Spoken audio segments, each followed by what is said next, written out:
The serene blue of the Mediterranean gave way to the jagged peaks of the French Alps, a breathtaking panorama unfolding beneath Germanwings Flight 9525.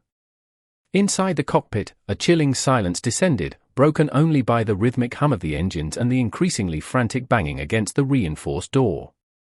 One pilot, locked out, desperately fought to regain control, while the other, Andreas Lubitz, sat in grim determination, initiating a descent that would plunge 150 souls, including his own, into an icy, unforgiving mountain. This wasn't an accident, it was a deliberate act, a betrayal of trust that forever altered the landscape of aviation safety. The question remains, how could one man orchestrate such a catastrophic end, and what dark currents ran beneath the surface of his seemingly normal life? Remember to comment, like, share, and subscribe so you don't miss future episodes of the Calendar of Crime.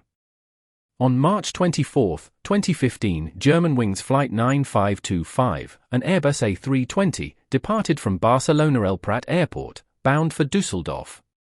Aboard were 144 passengers and 6 crew members, including Captain Patrick Sondenheimer, a seasoned pilot with over 6,000 flight hours, and his co-pilot, Andreas Lubitz.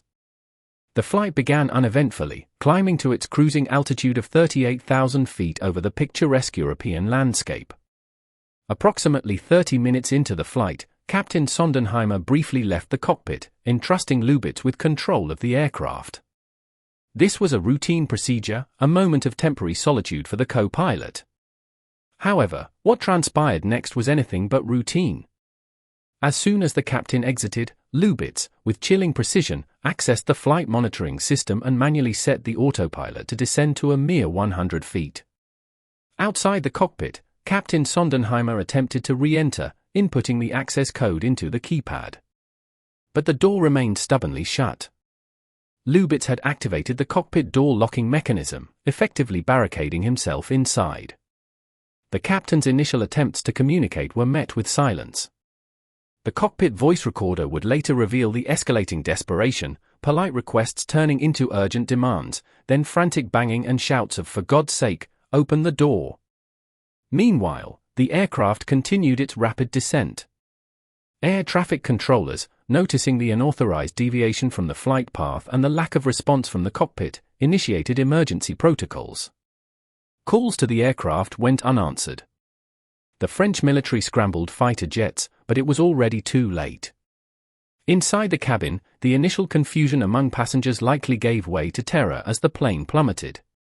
The final moments of the cockpit voice recorder captured the harrowing sounds of ground proximity alarms blaring, repeatedly warning terrain.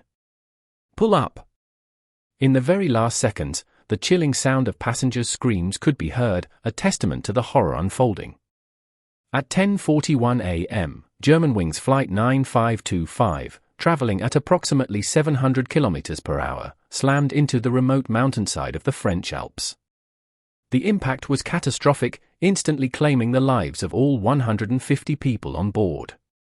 The wreckage was scattered across a vast area, a grim testament to the force of the crash. The investigation that followed quickly pointed to Andreas Lubitz as the perpetrator. It was revealed that Lubitz had a history of severe depression and suicidal tendencies. He had previously interrupted his pilot training due to mental health issues and had been under medical care. Crucially, he had been declared unfit to work by doctors on multiple occasions, but he had deliberately concealed these medical certificates from his employer, Germanwings. Further investigation into his personal life and digital footprint uncovered disturbing details. Lubitz had reportedly researched methods of suicide and, chillingly, information about cockpit door security mechanisms in the days leading up to the crash. He was also reportedly concerned about his deteriorating eyesight, fearing it would lead to the loss of his pilot's license, which may have exacerbated his mental state. The tragedy of Germanwings Flight 9525 sent shockwaves across the globe, prompting a re-evaluation of aviation safety protocols and pilot mental health screening. In response, many airlines implemented the two-person rule, requiring 2 authorized crew members to be in the cockpit at all times.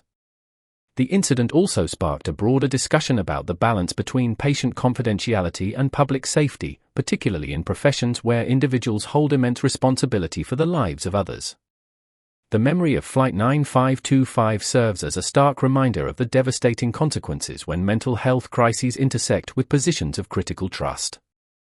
Thanks for watching.